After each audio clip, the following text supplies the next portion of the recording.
Welcome back to Lety's English Podcast. This is your gentle space to breathe, reflect, and rediscover your motivation. As always, let's begin with a deep breath together. In and out, let the noise fade away. And bring your focus back to yourself, wherever you are right now. I hope you feel a little lighter just by being here. Today, I want to share something that has quietly transformed not just my life, but the lives of thousands of students and young professionals around the world. We all have big dreams. Maybe you want to speak English fluently, finish a creative project, build a new habit, or simply take better care of yourself. But have you noticed, the bigger the dream, the heavier it sometimes feels to even begin? You sit down to start and suddenly your mind races. Your body feels tired, your phone calls you. And before you know it, another day slips away. You promise yourself, tomorrow I'll try harder, but tomorrow looks a lot like today. That is the cycle of procrastination. And it is far more common than you think. I have seen it in top students, in busy managers, in dreamers and doers, and I have faced it myself.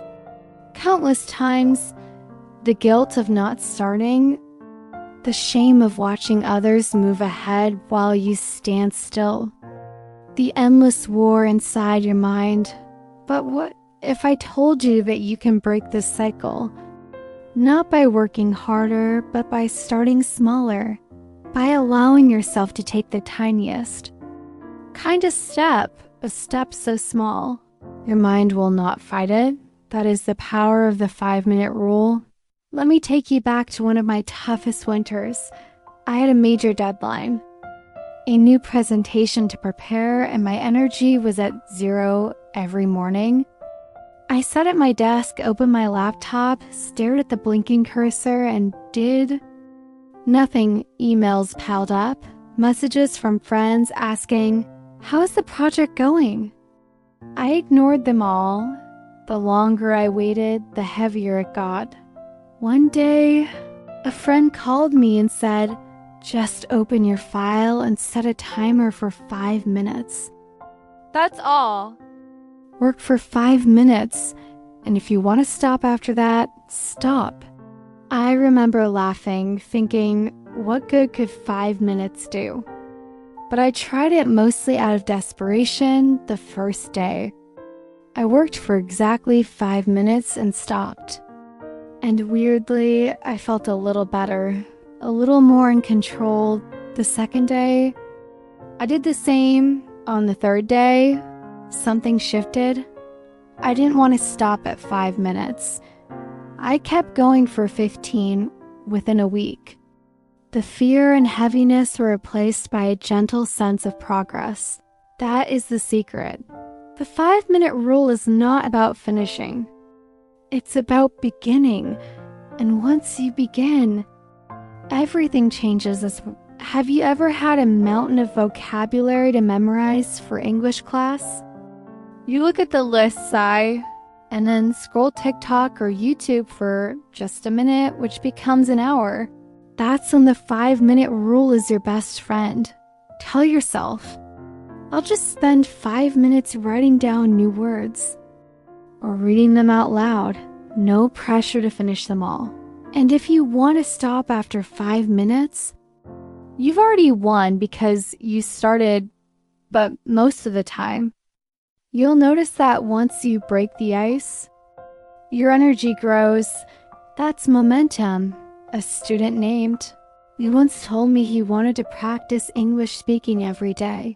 He had big plans, an hour a night, joining free speaking clubs, recording his voice daily, but after 2 days, he stopped, overwhelmed and disappointed when I suggested the 5-minute rule.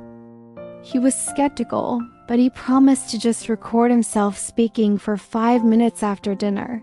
He did it for a week, and soon those 5 minutes turned into a natural routine. After a month, his voice was more confident, his words more fluid, and for the first time, he actually enjoyed the process.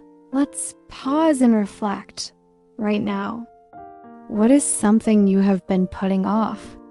Is it a chapter in your textbook, a messy corner of your room, a phone call to a friend, or maybe starting that English journal that you've always dreamed of? Close your eyes for a moment, picture that task, and whisper to yourself, I can do 5 minutes. Why does this work so well? Because our minds hate discomfort and uncertainty, a big, complicated project feels like standing at the foot of a mountain, impossible to climb, but a 5-minute walk. Anyone can do that. And once you are moving, your mind forgets the fear and starts to enjoy the journey. That is how habits grow, not from giant leaps, but from tiny repeated steps. For English learners, I want you to try something with me this week, every day. Set a 5-minute timer for English only. During those 5 minutes, you can do anything: shadow a podcast, write a few sentences about your day, read a news article out loud, or review flashcards. If you want to stop after 5 minutes, be proud of yourself for showing up, but if you feel the flow, let yourself keep going as long as you want now. Let's get real about obstacles. There will be days when you are tired, when motivation is missing, when your brain makes up 1,000 excuses. On those days, 5 minutes is your lifeline. No judgment, no guilt. Just 5 gentle minutes for yourself. And if you still can't start, forgive yourself. And try again tomorrow. The 5-minute rule is always waiting for you. Let me share another story. My friend Anna is a writer who always struggled with procrastination. She loved the idea of writing, but hated the blank page. I told her, you don't have to write a chapter. Just sit at your desk and write whatever comes to mind for 5 minutes. She did it every morning, and by the end of the month, she had written more than she had in the past year. The magic wasn't in the time, but in the courage to begin. Let's try a mini practice together right now. If you can, pause this podcast, set a 5-minute timer, and choose a tiny English task. Say 3 tongue twisters out loud. Read a short article, record yourself saying what you did today. Come back after and notice how you feel. You did it? One of the greatest lessons of the 5-minute rule is self-compassion. You learn that you don't have to be perfect to make progress. You don't have to run a marathon to move forward. A gentle walk is enough. With each small action, you build trust in yourself. You learn to celebrate effort, not just results. Now, I want to challenge you for the next 7 days. Pick one area of your life you want to change. English, self-care, organizing your space, reaching out to friends, or anything you choose. Each day, show up for just 5 minutes.